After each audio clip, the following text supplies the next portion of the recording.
Então, dando continuidade à nossa reflexão, as tendências pedagógicas, aqui, vamos dizer, pode ser feita uma divisão em dois grupos, acríticas ou não críticas e as críticas, progressistas, transformadoras. As acríticas são de cunho liberal, que visam o status quo, que é a manutenção da situação atual do sistema de classes. Temos ela humanista tradicional, da palmatória, humanista moderno, que é a escola nova, de Piaget, Montessori, de Crolini, Skinner.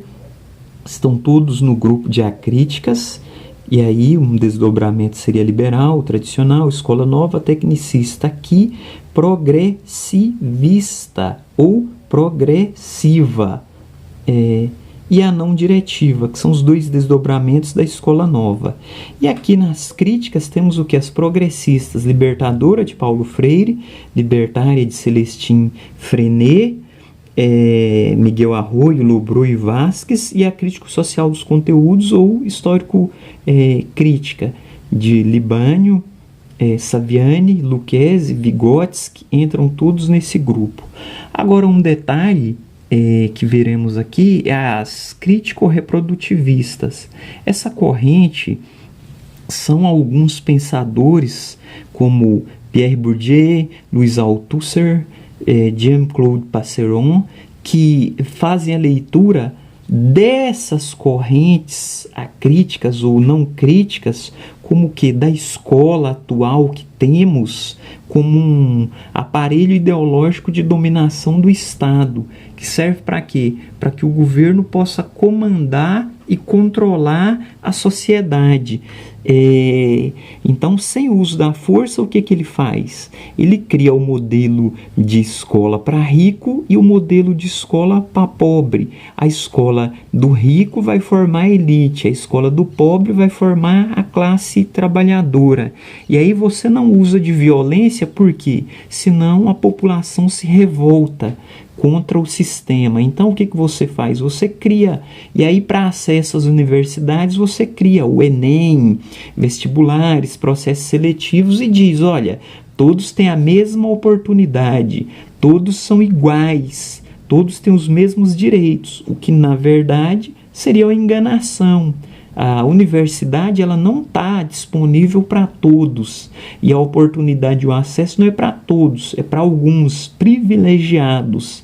E aí o destaque aqui para esse grupo crítico-reprodutivistas é o quê? Que eles não apresentam um modelo, eles fazem a crítica da escola atual, tradicional, até mesmo de algumas dessas, do modelo de instituição, porém não apresentam uma solução, um caminho. E aí essa primeira parte aqui eu acho que resume de um modo em geral as tendências pedagógicas. Vamos ver agora em seguida um resumo, uma revisão das contemporâneas, e aí a gente continua para fechar esse tópico. Aprofundando então as tendências contemporâneas, a primeira corrente seria racional tecnológica, ou neotecnicismo, que traz o que? Uma abordagem de um currículo por competências, o ensino de excelência. Então, por exemplo, aqueles cursos que formam aqueles metalúrgicos, aquele pessoal da mecatrônica, enfim, que monta aqueles robôs da indústria automotiva, enquadra nessa corrente que visa atender o sistema produtivo, e aí é um ensino de excelência. As neocognitivas, o construtivismo pós-piagetiano, ele é um aprofundamento de Piaget, voltado para a psicanálise, considerando o lugar do desejo do outro na aprendizagem. As ciências cognitivas traz o que? A abordagem da artificial inteligência, ou seja, os computadores e os processos psicológicos sendo alavancados por essas tecnologias. Aqui são que novos aportes à cognição. Claro que partindo de Piaget, maturação orgânica mais solicitação do meio. As tendências sociocríticas traz o que? A teoria curricular crítica, traz as significações do currículo multicultural em rede. Então ela faz a crítica, né, do modelo de educação, de currículo. Então, por exemplo, por que a a aula de matemática tem 50 minutos? Por que tem mais aula de matemática e de português do que de artes? Por que a aula de história tem só 45 minutos? Então essa corrente ela traz essa crítica. Teoria histórico-cultural considera o que? Um aprofundamento do Vygotsky, né? A cultura constituída pela mediação é um aprofundamento do que o Vygotsky falava, da mediação feita pelo professor com livros, revistas, jornais, tecnologia e por aí vai. Teoria sociocultural valoriza o que? As vivências socioculturais.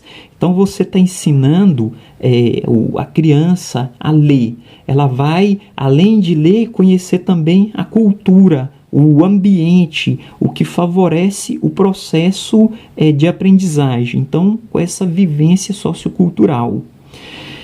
Teoria sociocognitiva.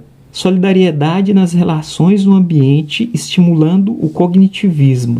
Então, essa corrente, é importante aqui não confundir a teoria sociocognitiva com a corrente neocognitiva. É muito parecido. Então, aqui é um grupo e aqui é uma corrente de um grupo. E o que ela busca? A solidariedade. Então, que as crianças sejam amigas, uma relação amigável, um ambiente estimulador, onde todos se ajudam e o processo cognitivo é melhorado. Teoria da ação comunicativa. Essa seria um aprofundamento de Paulo Freire. Visa o que? A dialogicidade na interação entre os sujeitos. Então vai além um pouco do que o Paulo Freire dizia, sempre trabalhando com essa questão dentro do ambiente escolar. Relação aluno-professor e, enfim, onde um ensina, o outro aprende, todos se educam conjuntamente. Ela amplia o que? O sentido da crítica marxista, buscando a superação das desigualdades sociais. As correntes holísticas.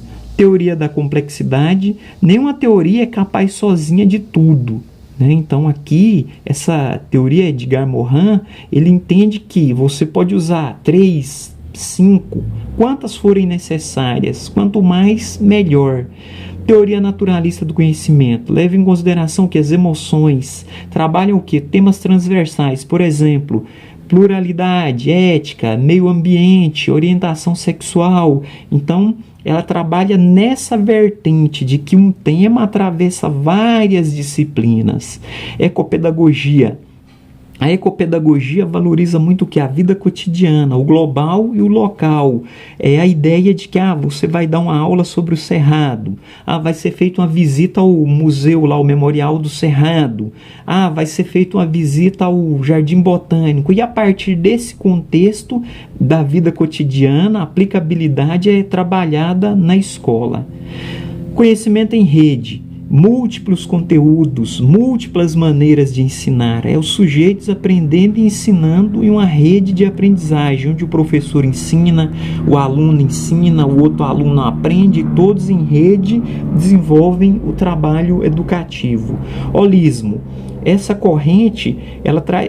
O holismo vem do quê? Do grego, holos, ensinar o todo, o inteiro. Então ela vai um pouco naquela vertente contrária ao processo tradicional de alfabetização que você ensinava. B com A, Ba. Aqui não, você já ensina o texto inteiro, lê com a criança e depois, se for o caso, vai decompondo, mas sempre do todo para as partes. Por quê? Esse grupo, essa tendência holística, ela entende que não se deve fragmentar o sentido e o significado do conhecimento no processo de aprendizagem. As tendências aqui pós-modernas se dividem em 2 grupos. O primeiro é o pós-estruturalismo, questiona, desconstrói todos os modelos existentes atualmente e leva em consideração o que? As relações de poder, de linguagem, de identidade, de gênero, de feminismo.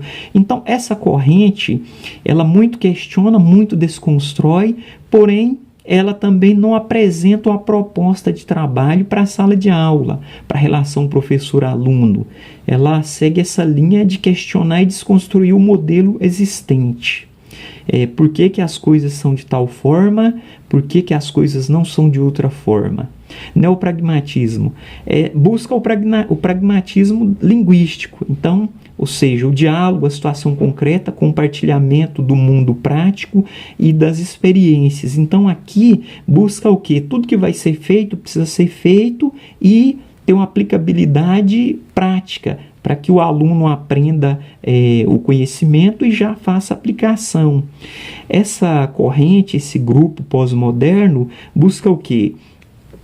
Visa a ciência, o progresso, a autonomia individual, o destino da razão globalizante da humanidade.